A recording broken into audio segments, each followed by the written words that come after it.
व्यवहारों को, concerning part मेरी फैमिली को प्रभावित किया है, मेरे कार्यों को प्रभावित किया है, सोशल एक्टिविटीज़ को प्रभावित किया है, कई अदर ऐसी इनसेन एक्टिविटी का पार्ट बन जाता हूँ, प्रभावित किया है। तो यानी अगर ये बंद करने के बाद, जैसे कि सबका बंद है, तो अब इसको देखना बंद करना होगा। एक्सेप्ट कर चुके हैं इसको कि आपको डिपेंडेंसी है, अब इसे देखना होगा अस्त व्यस्त पार्ट को। इसमें क्या है, सबसे पहले मैं सेल्फ हूँ, तो रिकवरी की शुरुआत हो जाती है मेरी एक्सेप्टेंस से कि हाँ, मेरी पास्ट में मेरी जो सोच थी, खुशी तो ज़िंदगी में थी, लेकिन ना जाने कैसे मैंने खुशी को बढ़ाने के लिए अटेम्प्ट कर दिए अपने उस व्यवहार पर, जिस पर आज मैं निर्भर होकर यहाँ बैठ गया हूँ, है ना। एक्सेप्टेंस से सोच में आएगा, अब मुझे कैसे ठीक करना है अपने आप को ना, तो अपनी सोच को प्रकट करना होगा ना, व्यक्त करना होगा अपनी सोच को। और व्यक्त कराने का काम इन्वेंट्री में होता है कि आज के दिन जिस उपचार पद्धति का मैं हिस्सा हूँ, क्या महसूस करता हूँ आज के दिन अपने बारे में, आज के दिन अपने बारे में, और फिर कंपेयर करके देखूं कि पास्ट में मैं क्या महसूस करता था। पता लग जाएगा खुद आपको कि पहले मेरी सोच कैसी थी, आज मेरी सोच एक दिशा में चल रही है।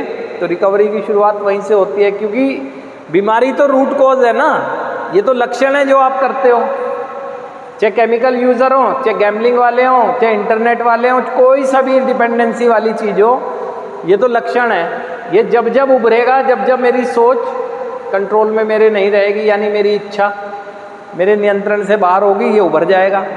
तो यहाँ पर कंट्रोल क्या करने आया हूँ, अपनी इच्छाओं का समर्पण करना होगा, बुरी इच्छाओं का। मेरे को ज़रूरतों पर ध्यान देना होगा ना, मेरी ज़िंदगी की ज़रूरत क्या है। मेरी ज़िंदगी की ज़रूरत है अपनी स्वयं की देखभाल करना। क्या मैं कर पा रहा था, क्यों नहीं कर पा रहा था, यही आएगा कि ये चीज़ नहीं कर पा रहे थे, इस वजह से हुआ।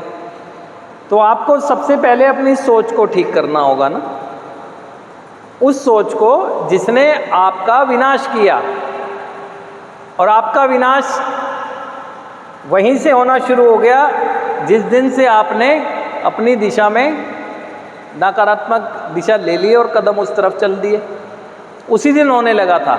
लेकिन क्योंकि आपके पूरे जीवन को उसने प्रभावित शुरुआत में नहीं किया था, इसलिए आपको एहसास नहीं हुआ। इसीलिए आज भी आप जब उसे करते हैं और दूसरे लोग रोकते हैं आपको, तो आपको बुरा लगता है, क्योंकि आप तो कर ही इसलिए रहे हैं क्योंकि आपको मज़ा आ रहा है उसमें।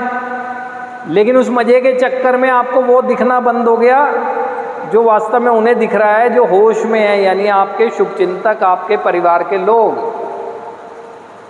यहाँ पर जो बाउंडेशन में रखने का लॉजिक यही है कि जो जिस चीज़ से भी समस्या पैदा हुई है उसके जीवन में, पहले उसी से दूर करके ले आया जाए बाउंडेशन में।